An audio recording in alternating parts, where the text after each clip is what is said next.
There are many reasons why we won't see a European army in short times.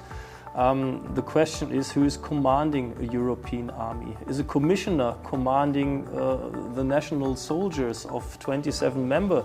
We are in a way always finding reasons why it don't work instead of finding solutions. And to change a law is less expensive than just to throw a bucket of money on a problem. So you're leading more towards a political decision on how to spend the money. There was a nice picture in US. A lot of huge enterprises started in a garage. In our countries, we have regulations and rules what you can do in a garage, and it's not even possible to start an enterprise in your garage, from fire prevention until to people shouldn't work in your garage. How do you see Romania as part of EU and also of this uncertain future? Romania is typically for Europe underestimating itself.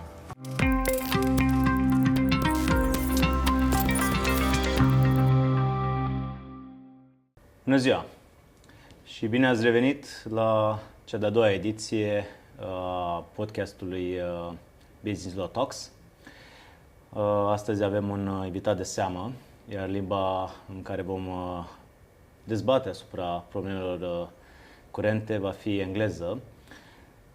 So I have to switch to English, and I welcome everyone to the second edition of Business Law Talks. This new project of the Faculty of Law within the Bucharest University of Economic Studies. We have now with us a distinguished guest, a visiting professor of our faculty, professor of public law and European law for many years, but in the last ones he decided to come and back up the young Faculty of Law from our university, Professor PhD Patrick Sensburg. He's also a famous politician, and he was in the army. He's in the reserves now, so he's a specialist also in the security, both national and European. He's a member of different commissions and committees at European level, including the one of intellectual property right. And today I would like to go a bit through the issues that we consider very important and affecting the single market of European Union. As being Business Law Talks, we try somehow to bring national but also European matters for our participants to discuss and address. And Patrick, welcome. Thank you for being here in our studio. And first question I would like to address is related to one of the main areas of expertise, and discussed one today. The one related to the rearming of Europe. We know that we have now a plan which is called Rearm European Plan. We have also Security Action for Europe, and I'm pretty sure you know the details, official ones, but also behind the scenes. And the first question is that you can explain us which are the first objectives of this Rearm Europe. Us as professors, but also our students, know that at a certain moment in the history of the community at that moment, European Union now, we had a project for a defense community, and it was almost there to pass in the French Parliament, but we missed that chance. Then, of course, NATO came, and all these strong partnerships with US, Canada, and even Turkey and the other armies. In the strong relations that we have with our partners, we considered, and we are still considering, that we can defend Europe from powers that might not consider that our security is that strong, or somehow our independence is that important. And now we are rediscussing and we are re-pointing out this need to rearm Europe in face of possible invasions or possible threats from the East mainly. So what do you think led to this, and which are the main objectives of this plan? Yes, thank you very much first for the invitation to this podcast. I think it's a very, very interesting podcast that combines knowledge from the background, from details, from the juridical point, from a business point, but also very, very actual issues like you mentioned, the ReArm initiative of the Commission, the military situation in Europe, the security situation nearly in the whole world. It's not just concentrated on Europe. And so thank you very much for the invitation that we talk about this, because this issue has a lot of influence, not just about our security, how we deal with our security in Europe and transatlantic. It has also a lot of effects, of course, to the economy in the end. We rearming Europe, that's what the idea is behind the initiative of the Commission. We're thinking about increasing our military, which includes, of course, the number of soldiers. I will come to that later on. But it includes, of course, also equipment. Equipment has to be produced by our enterprises, by our firms, has to be produced in cooperation, not just one country can do it. So there are a lot of issues. Economy we'll see now in the future by having a new focus on security and military issues. So it's good that we are concentrating on this issue in this podcast, because it will influence all of us, the civil society, the industry, our whole countries in the future, much more than we ever thought in the last 30 years, a period that we call peace dividend. We expect the whole world getting more peaceful. We thought the last wars in this world will end someday. And in all countries, we shrinked our militaries. We reduced a number of tanks, the number of vessels and fighting planes, and our industry shrinked as well. So what is new? We realize in Europe, in the member states, but also on European level, the Commission, that we have to do something. We have to do something. Our transatlantic partners always remembered us that we spend too much of our national budgets for defense. We all remember many presidents. It was Obama, it was Trump one, it was Obama, it was Biden. They all said we're not investing enough in our own security.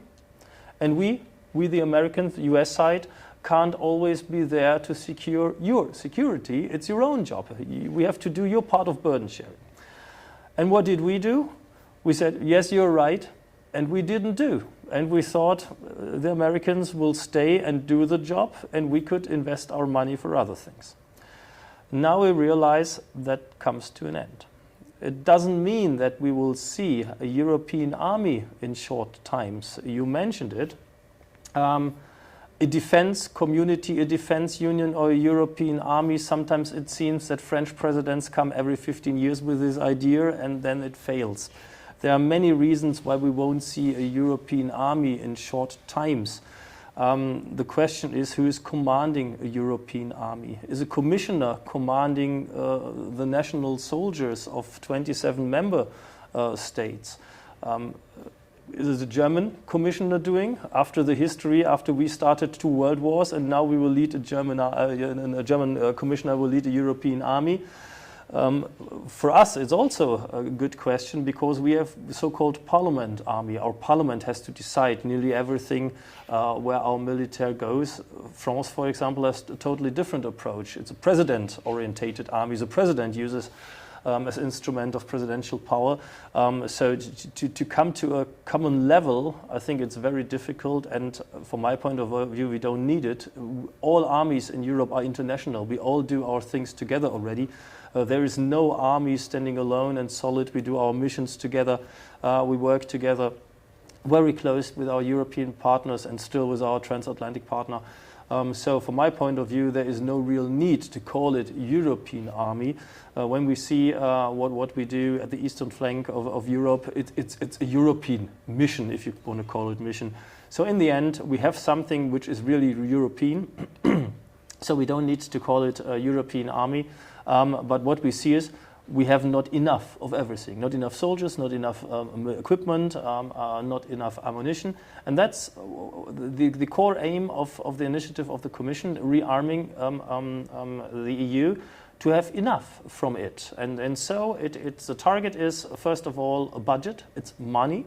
Money from the EU and the permission to spend more national money than it's possible, with other words, to make debts, to increase your spendings for military. From a legal point of view, the EU is using Article 100-202 to allow more money being borrowed, to use it for investments in military equipment, military spendings in total, which can also mean satellites and things like that, and to allow national parliaments to spend more money for the military and even to make more debts than it's normally allowed under the stability conditions.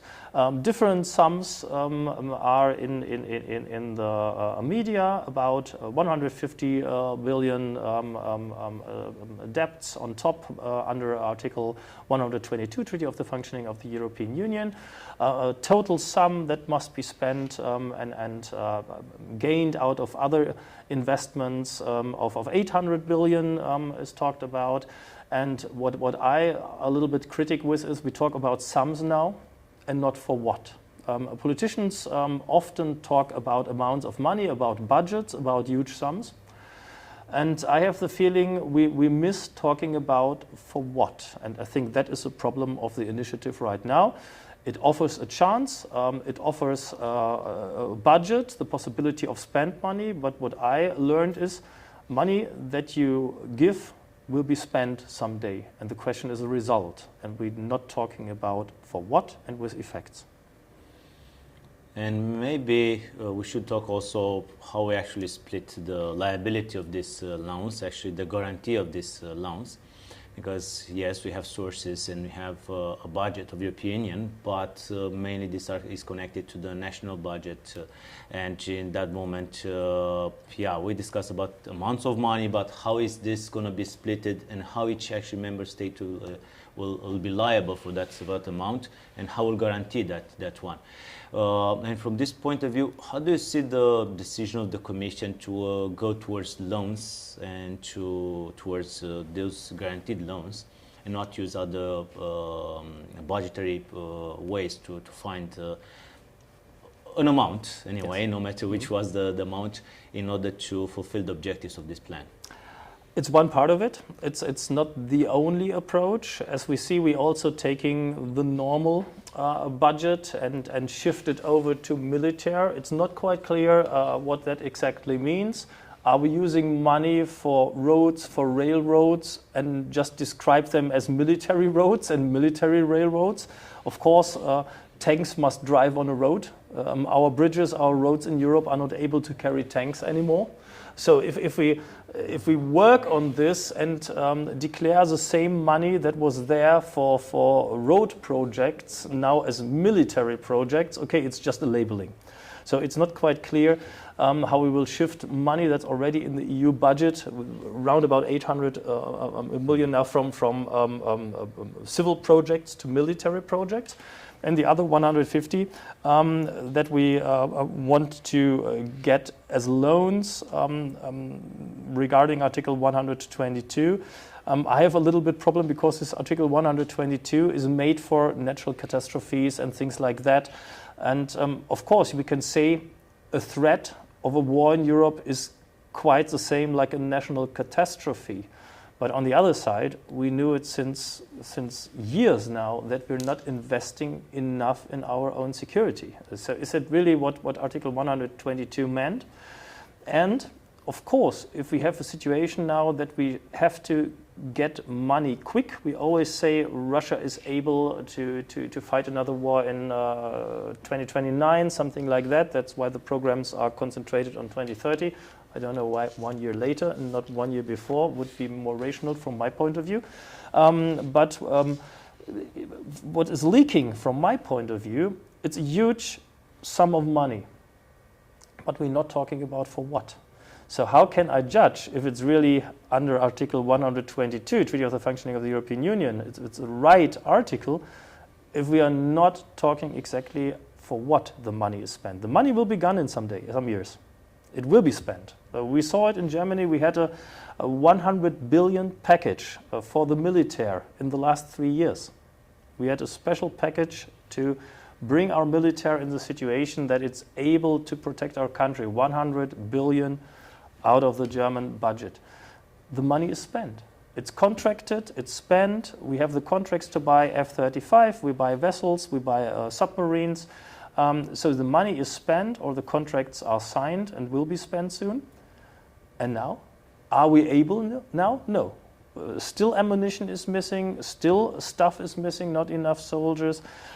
So I think what we need very, very soon is a discussion for what will we spend the money. If not, we will have huge budgets. Budgets will gone soon.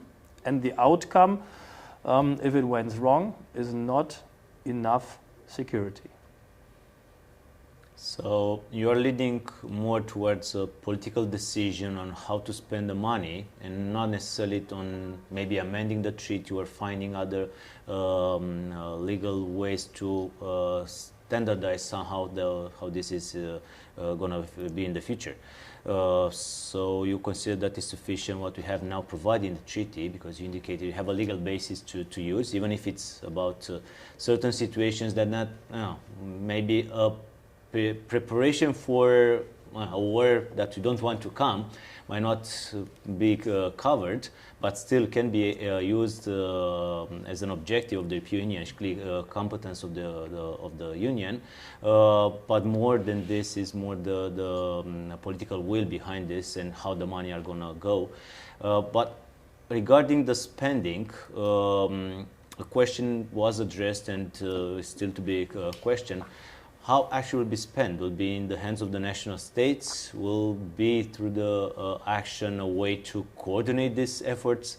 And clearly over there we go to different areas with either shared or just support actions competence. So how do you see the competence and clearly the actions of the member states in this idea? Yes, let me first say my point is it's not the question of the sum of money, the amount of money. I think we have enough money. It's a question of the legal framework, and on the European level, since the Lisbon Treaty, we have everything. We have the permanent structured cooperation in defense. We have the possibility to build defense systems, to build weapons, to build from planes, from fighter planes to tanks to everything. We could, but we don't. We don't have a European drone. We don't have the Eurohawk. We don't have a fighting plane. We buy F-35 because our European project didn't go further and is too slow. So there's not a leakage of the EU framework. We are slow because we discuss too long, we have too much national administration and European administration. We don't see the need of fast results. And we have national showstoppers. For example, we have flight rules that made it for a Eurohawk possible to fly over European countries. So we have to change our national laws for security reasons. If we can't have premises because we don't have smoke detectors in every old premises, and that's why we can't defend our countries, we should accept the premises without a smoke detector if it gives us more security, and then step by step install them. But we are, in a way, always finding reasons why it don't work instead of finding solutions. And to change a law is less expensive than just to throw a bucket of money on a problem. So our lawmakers, our parliaments, should really concentrate first on the laws to change to make things more effective. Second, we should have a discussion what we need. Do we really need in the first step the fighting plane, the vessel, the submarine, and so on, or more practical things like ammunition, rifle for each soldier? So these things also must be produced. They must be produced in Europe. I think we can produce rifles. I think we can produce ammunition. Why don't we do it? We were too slow. I remember a discussion over years to rebuild a powder a firm here in Romania with a corporation of Rheinmetall.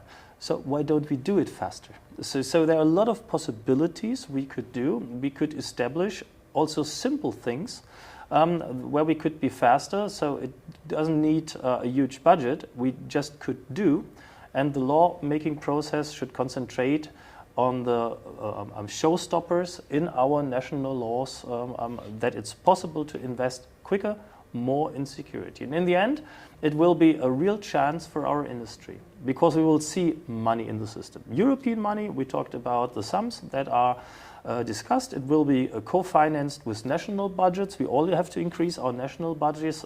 So in total, we will see in Europe a much huger sum of money spent for security, not just for military security and defense, also for other security, civil security, for example.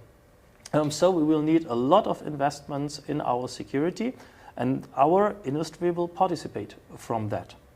So in the end, what about issues like taxonomy on a European level?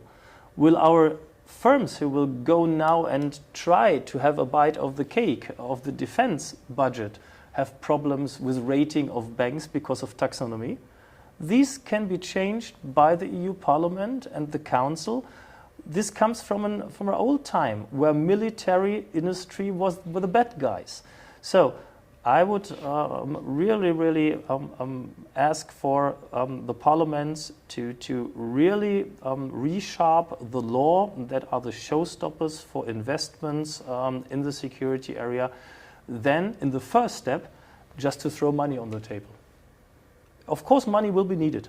We need tanks, we need ammunition, we need also intelligence, like from the satellite to recognition to a lot of things, down to the drones, but we also need normal bullets. And if we can't produce enough ammunition, for example, Germany has ammunition for 2 days, and the NATO requirement is 30 days.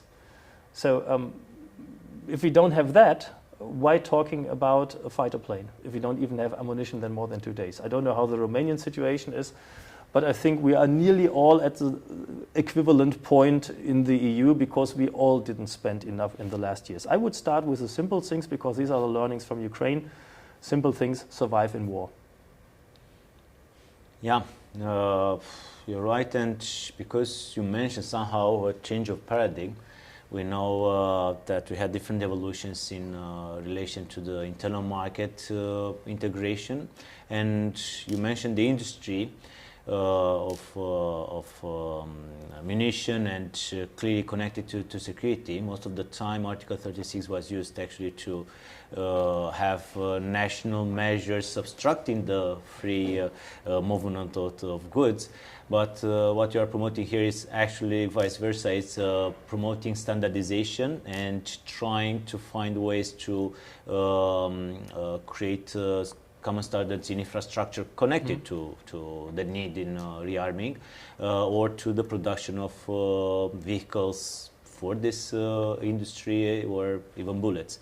So do you see in the near future, if political will be there at European level and clearly national level, a change of paradigm in trying to see security not an excuse to promote, to come with national measures that obstruct the free movement, but actually an improvement of the standardization in order for this industry to be able to develop? I wouldn't say standardization because I think a rocket launcher shouldn't be the same in Europe. A rocket launcher is a rocket launcher, a rifle is a rifle. We shouldn't accept or we shouldn't expect each infanterist having the same rifle. If you can use one rifle, it needs one day to use another one. If you would ask a Ukraine infanterist in the trenches, would you also use a rifle that you haven't been trained with? What do you think what the answer would be? Of course he would use. So in Germany, you have your rifle and that's your rifle and no other rifle is possible. So we can't live anymore with these standards. That would be my first step. Buying more from the shelf, buying more that's already there in the European Union, allowing more production, making clear that in the future in the long future, we will all invest more in our security, and not just in the military security. We haven't invested in all kinds of fields in security, and that's an important point because our industry must be sure that they will have contracts also in 10 years. They don't build a production if they think in 2 years it will change totally again. So we must be clear, investments in security means also a benefit in peace times. We haven't invested, for example, in redundant structures for telecommunication. We have one glass fiber cable and not a second one. If one is destroyed, then we have problems.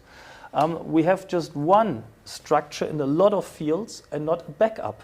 So investments in security means much more than tanks. It means also a civil structure which is resilient. So we are investing in a general understanding of defense, where military defense is one part, one pillar. So we must convince our society that investment in security means stability in peace times. Then investments will be continuously in the security sector, including military, of course. But having a resilient military means also that you always have somebody there that can help, that can other things, that gives us security in, by the way, an economic area which is much bigger than the US.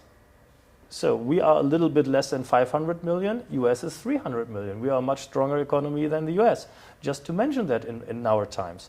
So in the end, to have the stability in this area, and the military guarantees that, means also the possibility of economic growth, of investments. Nobody invests in a country or in a European Union when it's not sure that it's stable for the next decades. But to have the military and the civil security and all kind of components with that, that makes sure the EU will stay as the strongest economic area of the world. Yeah, and because you mentioned stability, economic stability, clearly in the last years after the pandemics, Europe tried to come with different plans to rehabilitate itself. And spending in certain areas which are very, very important, crucial, but also to try to reform the spending, but finding ways also to come with new income. Nowadays, we are trying to replan everything. We have also these new needs, but also we have new interactions. So it is the change of view of the new government in US, and I would lead now from spending to income and the relations with the other important states and powers in the world. Of course, China, Russia, but especially nowadays we are discussing a lot about the tariffs towards United States. Taking into consideration that the Trump administration decided, not only in relation to Europe but to many others, to change a bit the approach and to increase tariffs. How do you see the internal market? Do you see this affected a lot by these new events and new policies of the United States? Taking into consideration also the need that you indicated that US informed us on, and it's not only happening now with the new administration, it happened in the past, needing a higher spending of the European states and of course a less presence of the US here. So clearly an increase of expense, but also some touchy relations on commercial matters with the US and other states all over the world. Do you see this viable? Do you see that we should change our attitude towards the others? Because like you said, technically anyway, for population and others, we are the biggest economy of the world. Yeah. So first of all, I would say in the last weeks, beginning in the last days of the campaign and then the election day, then the result, we are a little bit like the rabbit in front of the snake. So a lot of also journalists, they criticized Trump a lot, and that was the main message. How can such a president or such a guy be president of the US, and what kind of effect that will have? If he is such a guy, how he is described, then it must be wonderful for us. Then we have all chances.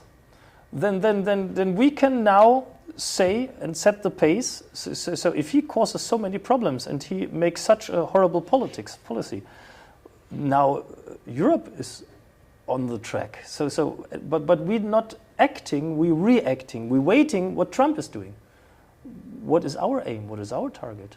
We had once a strategy to be the strongest economy region in the world. We don't talk about that anymore. What is our strategy with Africa? So when Ukraine war came and African countries had a lot of problems, it was Putin who invited the African leaders. It was just a show. He didn't do nothing, but he invited them. Why didn't we as Europeans invite them? Why is Africa not the partner continent for Europe? Where are our future markets? Why are we not trying to be stronger, to be bigger, to go to India, to go to other countries? Why do we let others explore new markets, and why don't we? Because we were fed up. We had enough. We were wealthy, we were rich, everything went good, and we just don't want things to slide away. That was our issue. So we weren't greedy enough to say we should explore new markets. So in the end, now we see world is changing continuously. US is having a new policy. If it's smart, something else. It is like it is. So where are our targets? So we have to define that. And also such a situation with Trump, with US, gives new chances to clear our relation with Africa, a continent which will grow dramatically from my point of view, which has huge chances, where other countries are already much more involved than our European countries in the last years. What about our relation to India? Huge chances. As UK said it, China is an epoch-defining challenge. It is. But we should take it as this challenge. We can't just go away from the scene. So we have the brains. We have the ideas. Yes, we have lots of administrational breaks in the system. But if American scientists now come from the top universities and come to Europe, they are welcome. Come, we will find ideal working conditions for you and come to European universities. We can offer wonderful placement in a free world with free speech, and you will not kicked out.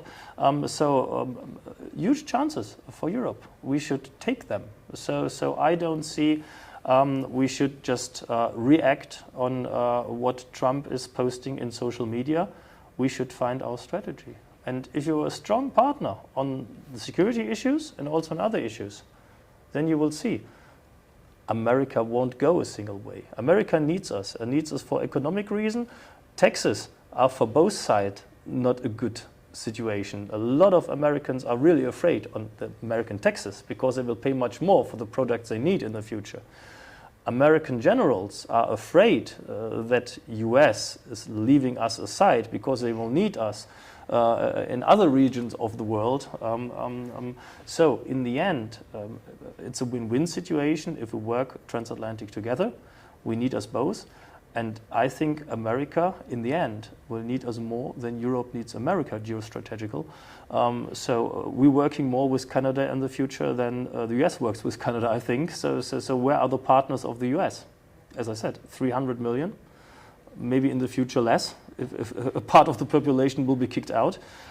Surrounded by people they annoyed in the last time, from Mexico to Canada. So where are the partners exactly? I hope we're making a better policy in the European Union, but we should see our chances and not just be afraid.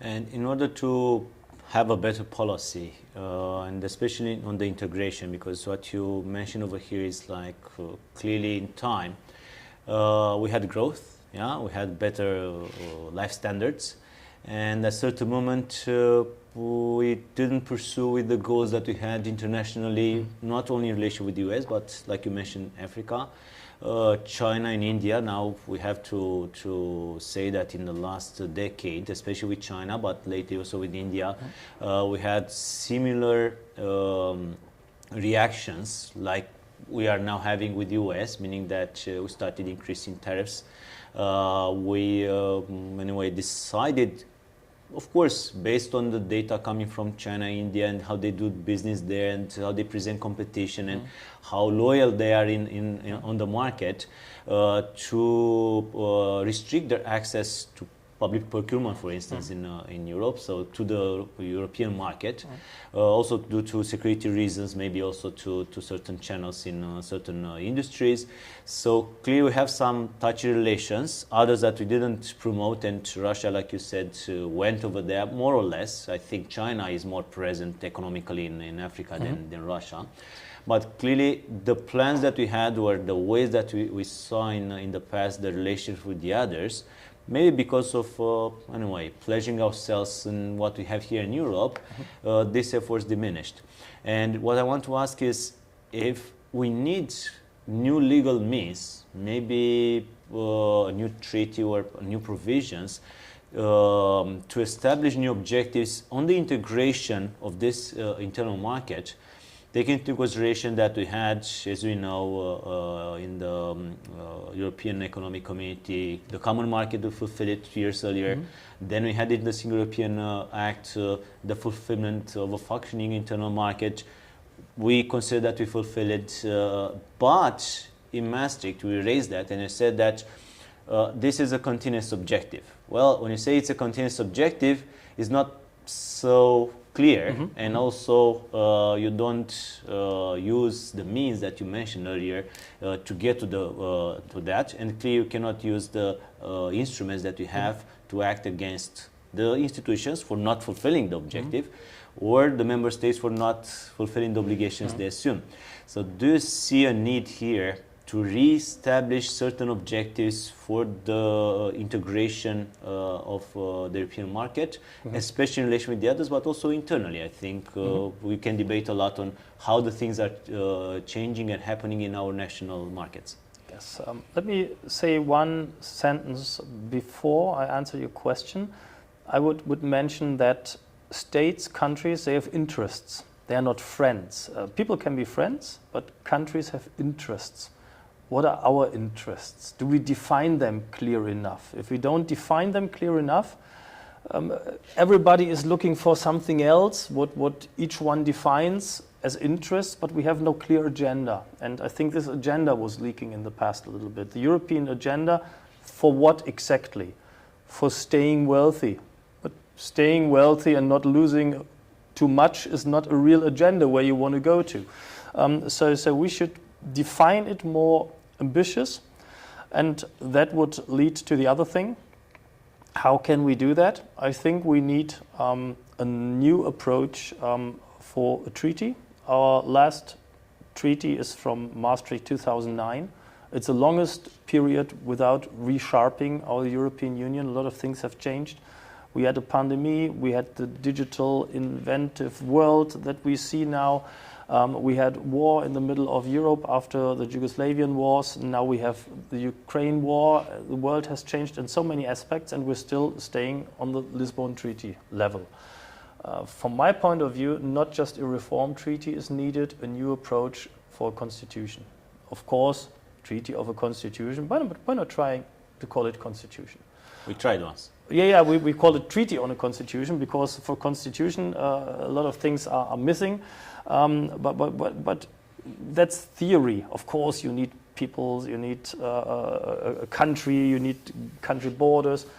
But why not trying something new to say it's possible? So why not having a wider approach than in that time a treaty of why not having a real constitution? So that could be a very interesting approach. And in this constitution also a kind of agenda with values, why we are the European Union, what we expect, what we want to convince the world of.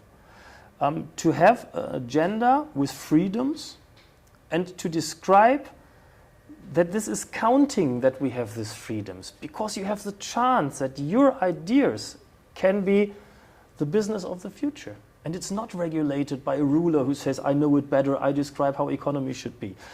And that's a problem right now. We have too much administration. We have the brains in Europe, but a lot of them say, why should I go to these administrative levels with my idea? Then let's stay with my job. So we should have released the wonderful energy of ideas in our countries, in our member states, and take the burden of administration for them. That should be the task of the Commission. They tries. If a new act comes, an old act has to be gone out, but that's not enough. We should give the brains more freedom to fulfill their ideas, to realize their ideas, and I think that's a problem of Europe. There was a nice picture in US. A lot of huge enterprises started in a garage. In our countries, we have regulations and rules what you can do in a garage, and it's not even possible to start an enterprise in your garage, from fire prevention until to people shouldn't work in your garage. Okay, that's a joke in a bit, but it shows a little bit how regulated we are and how much we stop ideas and invention by our regulation. I think that could be a task, especially if people from other parts of the world think, why not going to EU? If they find so much administrative barriers, then these brains can't work. So I think that is a task for the future, not just to create a new treaty, maybe a constitution for Europe, also to make it to one part of the world where ideas can fly, where ideas can be went to business, to success stories, and also to show that is possible in a free, liberal area in the world. Of course, when you have 27 member states or even more, we stay Romanians, we stay Germans, we stay French people, but we are Europeans. And we share the same values, and they are much better than in other dictatorships or in countries that they call democracy and they are not anymore. I think it's a winning model. Yeah, I believe the same. We are members of European, but what you mentioned earlier, the Europe, which is a bit maybe over-regulated, was also what UK criticized, and they anyway promoted internally that in the end led to the Brexit. So some of the citizens of the European Union might say actually that it's the standards maybe in certain industries might be too high, like you mentioned with the garage earlier, might actually be affecting the trade with other states all over the world. But in that moment, we're going to use anyway as a card what the Brits used in order to exit. And my question is, taking into consideration what happens nowadays in Europe, and even in Romania, with the new elections coming without entering that area, sensitive area, if between these two, meaning maybe less regulation and lighter standards, but clearly democratic principles applied in the economy, applied in social life, freedom clearly present over there, can defeat what the others are saying, that we became anyway too rare and too high and too far away from the citizens' interest as politics of the European Union, and might lead actually to some other states leaving this in the case someone presents the constitution as anyway powerful as you present it. Might say, yeah, but this is too much, because if you keep the over-regulation and the standards, I don't want to be there. Yes.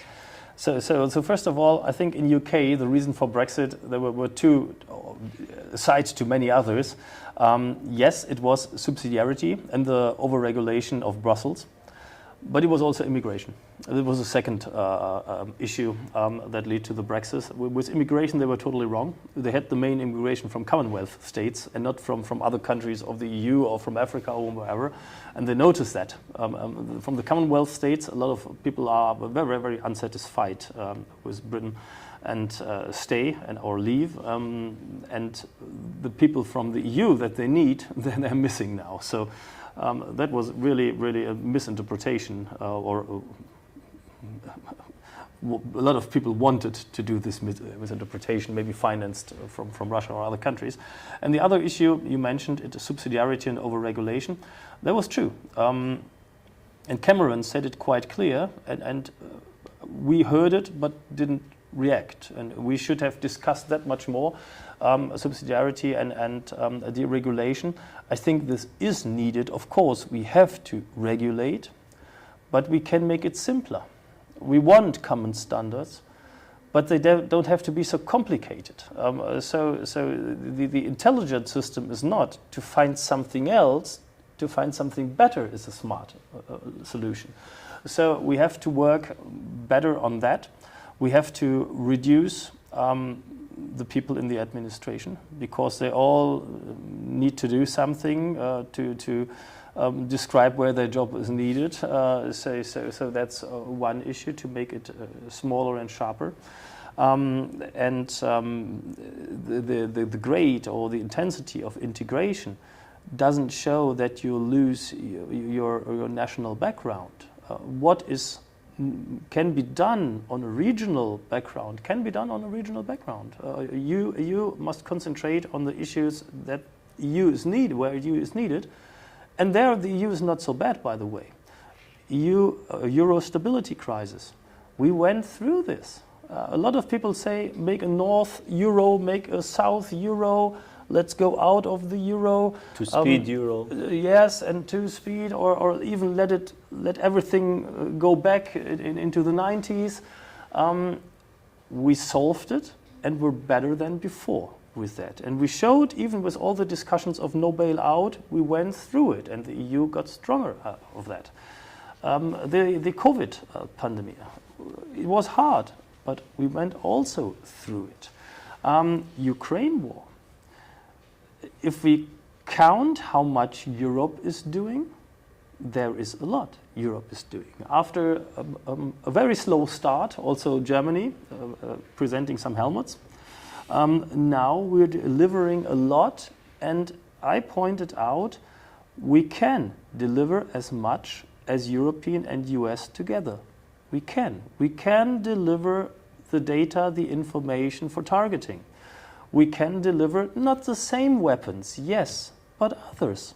Of course, we can't deliver this missile, but we can deliver that. So it will be different, but we can have a support for Ukraine that's effective enough that Russia can't win. Because the question is not if Ukraine can win. Ukraine didn't start the war. Can Russia win?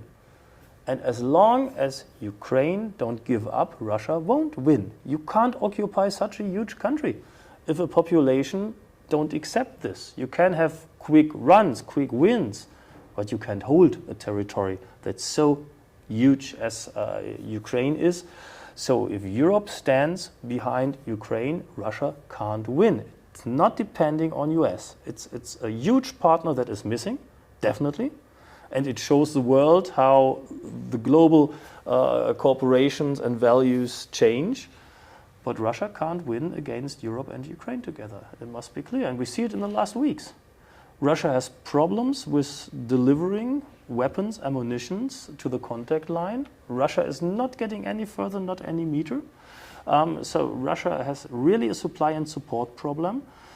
If Europe and US together would support Ukraine much more these days, Ukraine had the chance militarily to push Russia back, but we are not doing again enough.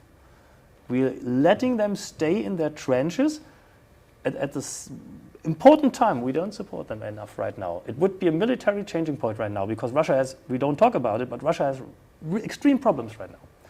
But we don't deliver enough. So in the end, we shouldn't underestimate Europe, but you can't stay at the point where you are. You must think at the future, and that's what I'm criticizing. Where is our future vision?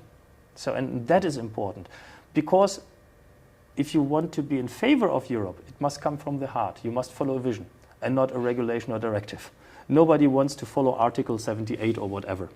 Everyone wants to follow a vision of a region in the world with freedom, democracy, freedom of speech, with economic growth, where every young person can be everything that they want. And I'm not sure if we describe this message, if we describe the message of the only running peace model in the world for decades now.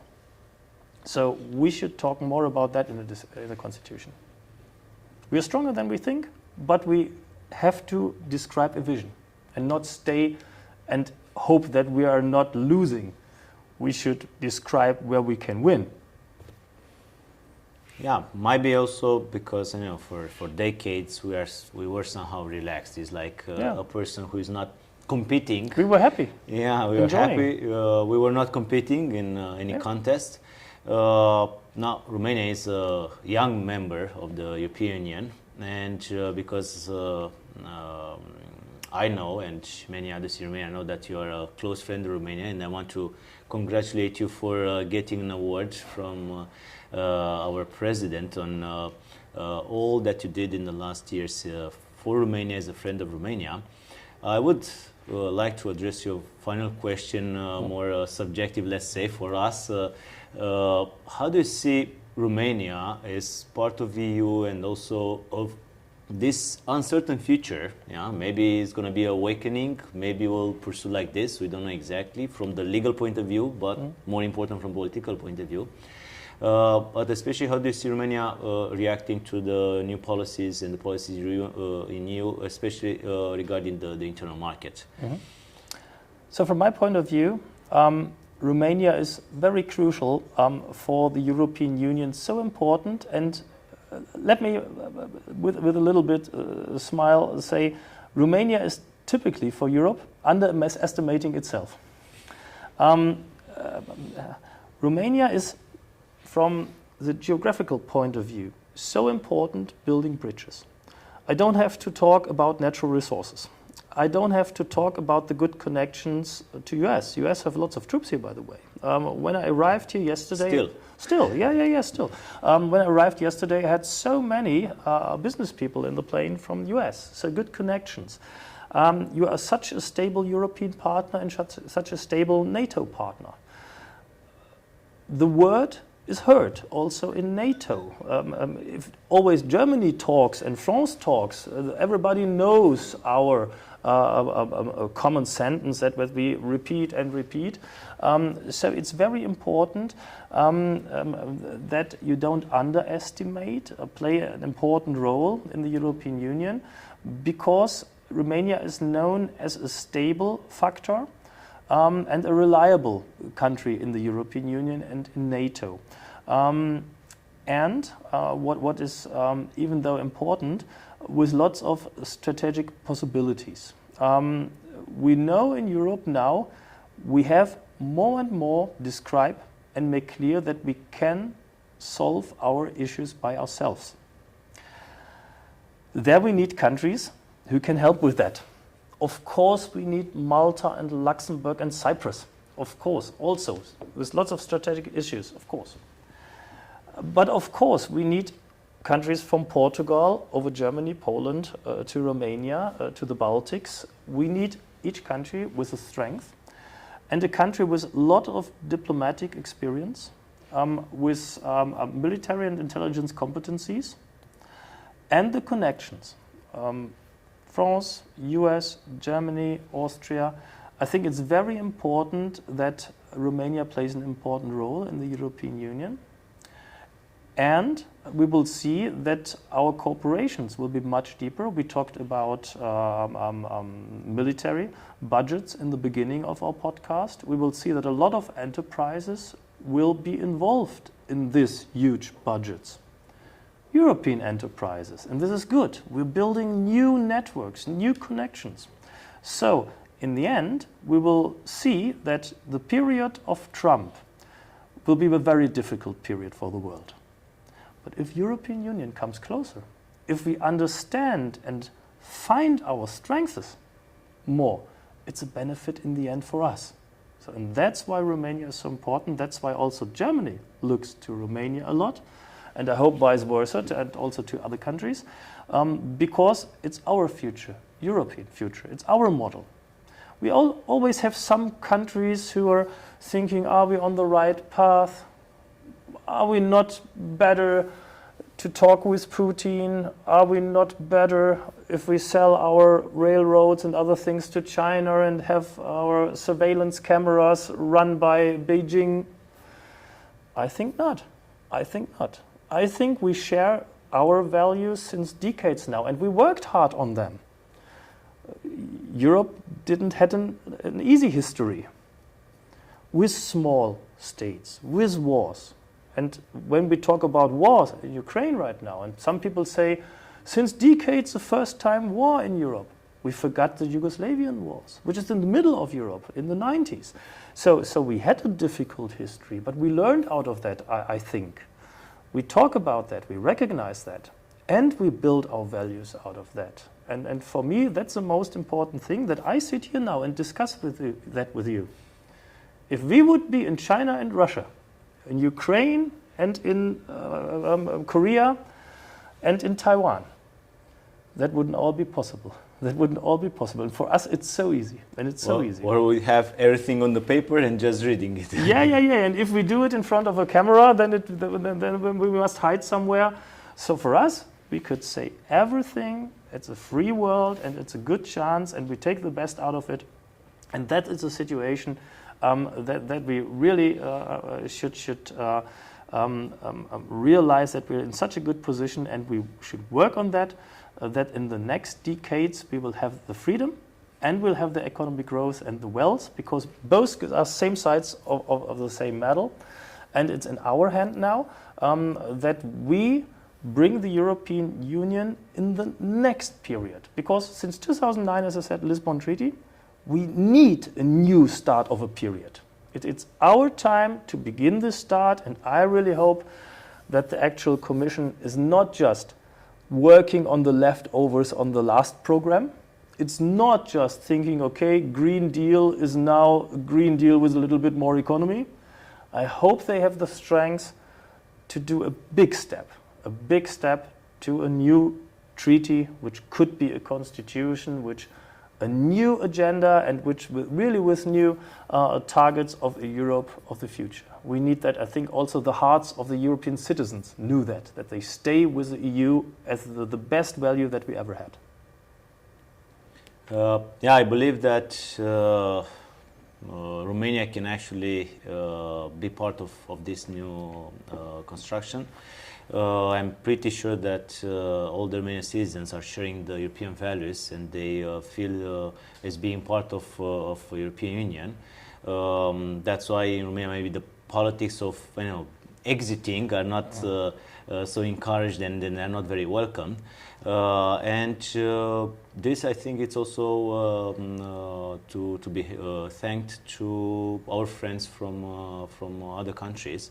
In the end, I want to thank you, because just like many others who came in Romania and promoted the European values, you did that. You did that as a member of the reserves army, but you did that also as a professor, sharing with our students these European values and trying to make them understand that we are part of European economy, European structure, which can now even become more stronger and more present at your international level. Thank you, Patrick, for this podcast, and I'm pretty sure we'll see each other again at the lectures of European Union law, faculty of law, or business administration in foreign languages in ASE. Not just online, also in the auditorium. Thank you. Thank you.